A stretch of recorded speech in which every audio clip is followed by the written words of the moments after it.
ഞാൻ അന്ന് മിസ്സിൻ്റെ അടുത്ത് ഉറപ്പ് പറഞ്ഞിട്ട് ഞങ്ങൾ അവിടെ വെയിറ്റിംഗ് ഏരിയയിൽ പോയിരുന്നു. പക്ഷെ അന്ന് ഒരു കുട്ടിയുടെ അമ്മ ഭയങ്കര നെഗറ്റീവായിട്ട് നമ്മളെ കൺഫ്യൂസ്ഡ് ആക്കുന്ന രീതിയിൽ പറഞ്ഞു.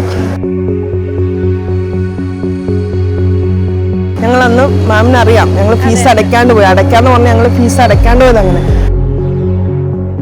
അപ്പം നമ്മൾ ഏത് രീതിയിലാണോ മക്കളെ കൊണ്ട് പഠിക്കാൻ ഉദ്ദേശിക്കുന്നത് ആ ലെവലിൽ തന്നെ എൻ്റെ മോള് പോകുന്നുണ്ട്, ഒട്ടും താഴത്തേക്ക് പോകുന്നിട്ടില്ല. +1 G ബാച്ചിലെ സൂര്യലക്ഷ്മിയാണ്. സൂര്യലക്ഷ്മിയുടെ അമ്മയാണ്. എങ്ങനെയുണ്ട് നമ്മുടെ മോളുടെ ഇപ്പം വന്നപ്പോൾ അഡ്മിഷൻ തുടങ്ങിയപ്പോൾ തൊട്ട് ഇപ്പോൾ വരെയുള്ള ഇത് വെച്ചിട്ട് മാഡത്തിന് എന്താണ് നമ്മുടെ ഞങ്ങൾ ഫസ്റ്റ് വന്നപ്പോൾ ഞാൻ അന്ന് മിസ്സിൻ്റെ അടുത്ത് ഉറപ്പ് പറഞ്ഞിട്ട് ഞങ്ങൾ അവിടെ വെയിറ്റിംഗ് ഏരിയയിൽ പോയിരുന്നു. പക്ഷെ അന്ന് ഒരു കുട്ടിയുടെ അമ്മ ഭയങ്കര നെഗറ്റീവായിട്ട് നമ്മളെ കൺഫ്യൂസ്ഡ് ആക്കുന്ന രീതിയിൽ പറഞ്ഞു. ഞങ്ങളന്ന് മാമിന് അറിയാം ഞങ്ങൾ ഫീസ് അടയ്ക്കാണ്ട് പോയി, അടയ്ക്കാന്ന് പറഞ്ഞാൽ ഞങ്ങൾ ഫീസ് അടയ്ക്കാണ്ട് പോയത്. അങ്ങനെ പക്ഷേ ഞങ്ങൾ പിന്നീട് അന്വേഷിച്ചപ്പോൾ പഠിക്കാൻ വരുന്ന കുട്ടികൾക്ക് ഏറ്റവും ബെസ്റ്റ് ചോയ്സാണെന്ന് മനസ്സിലാക്കുകയും ഞങ്ങളുടെ തീരുമാനമായിട്ട് ഞങ്ങൾ ഇവിടെ തന്നെ കൊണ്ടുവന്ന് ആക്കുകയും ചെയ്തു. ഇന്നിപ്പോൾ അതിൽ അഭിമാനം തന്നെയാണ്. കാരണം എൻ്റെ മോള് ഏറ്റവും നല്ല രീതിയിൽ തന്നെ, കാരണം നമ്മൾ ഏത് രീതിയിലാണോ മക്കളെ കൊണ്ട് പഠിക്കാൻ ഉദ്ദേശിക്കുന്നത് ആ ലെവലിൽ തന്നെ എൻ്റെ മോള് പോകുന്നുണ്ട്, ഒട്ടും താഴത്തേക്ക് പോകുന്നിട്ടില്ല.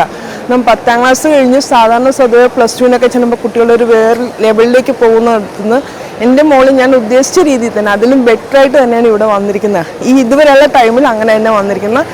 അതുപോലെ നമ്മുടെ മറ്റുള്ളവർ ഇവിടെ വരുമ്പോഴാണെങ്കിലും നമ്മളോടുള്ള പെരുമാറ്റം അത്രയും നല്ലൊരു പെരുമാറ്റം തന്നെയാണ്. എന്താണ് പറയാൻ? ടീച്ചേഴ്സൊക്കെ നല്ല സപ്പോർട്ടിങ് ആണ്. എന്തെങ്കിലും ഡൗട്ട് ഉണ്ടെങ്കിൽ അത് അപ്പം തന്നെ ക്ലിയർ ചെയ്ത് തരുന്നുണ്ട്. ക്ലാസ്സൊക്കെ നല്ല രീതിയിൽ തന്നെ പോകുന്നുണ്ട്, എല്ലാം മനസ്സിലാവുന്നുണ്ട്. നമ്മുടെ ചെയർമാനെ പറ്റി, റോജർ സാറിനെ പറ്റി എന്താണ്? നിങ്ങളിപ്പോൾ ക്ലാസ്സൊക്കെ കഴിഞ്ഞു, ക്ലാസ് കേട്ടു, ഒരുപാട് ഇന്നത്തെ ഈ ഒരു ക്ലാസ്സിൽ നിന്ന് നമുക്ക് ഇപ്പോൾ ഞാൻ ഒരു ടീച്ചറാണെങ്കിൽ പോലും ഒരുപാട് കാര്യങ്ങൾ എനിക്ക് അറിയില്ലാത്തതുണ്ടായിരുന്നു. പക്ഷെ ഇന്ന് നമ്മുടെ കുട്ടികൾ തുടർന്ന് +2 കഴിഞ്ഞ് എങ്ങനെയൊക്കെ ആകണം, ഏതൊക്കെ എക്സാം എഴുതിയാൽ, എൻട്രൻസ് എക്സാം എഴുതി ഏതൊക്കെ ഇൻസ്റ്റിറ്റ്യൂട്ട് എങ്ങനെയൊക്കെ പഠിക്കാം എന്നുള്ളൊരു നല്ലൊരു അറിവാണ് ഇന്നത്തെ ഈ ഒരു കുറച്ച് സമയം കൊണ്ട് നമുക്ക് സാറ് തന്നത്. അപ്പോൾ ഇതുപോലെ 1-2 ക്ലാസ്സുകൾ സാറിൻ്റെ വയ്ക്കുവാണെങ്കിൽ തീർച്ചയായിട്ടും ഞങ്ങൾക്ക് ഞങ്ങളുടെ സ്കൂളിൽ ചെന്ന് ഞങ്ങളുടെ കുട്ടികൾക്ക് ഇതൊന്ന് പറഞ്ഞു കൊടുക്കാൻ സാധിക്കും എന്നുള്ളത് തന്നെയാണ്. അധ്യാപികയാണല്ലേ? അതെ.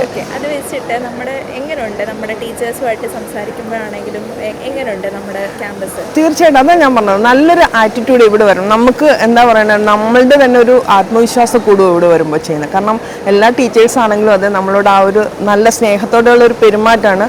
എൻ്റെ കുട്ടി ഇവിടെ നിന്ന് പഠിക്കുന്ന കുട്ടിയായതുകൊണ്ട് തന്നെ അവിടെ ഇപ്പോൾ നമ്മുടെ ഇവിടെ ചെന്നാലും അതെ, ഹോസ്റ്റലിൽ ചെന്നാലും അതെ, വാർഡൻ ഗീത മിസ്സാണ് അവിടുത്തെ വാർഡൻ. പക്ഷെ നല്ലൊരു പെരുമാറ്റം, നമ്മൾ വിളിച്ചാലായിക്കോട്ടെ വന്നാലായിക്കോട്ടെ നല്ലൊരു പെരുമാറ്റം തന്നെയാണ്. അതുകൊണ്ട് ഭയങ്കര ഹാപ്പി.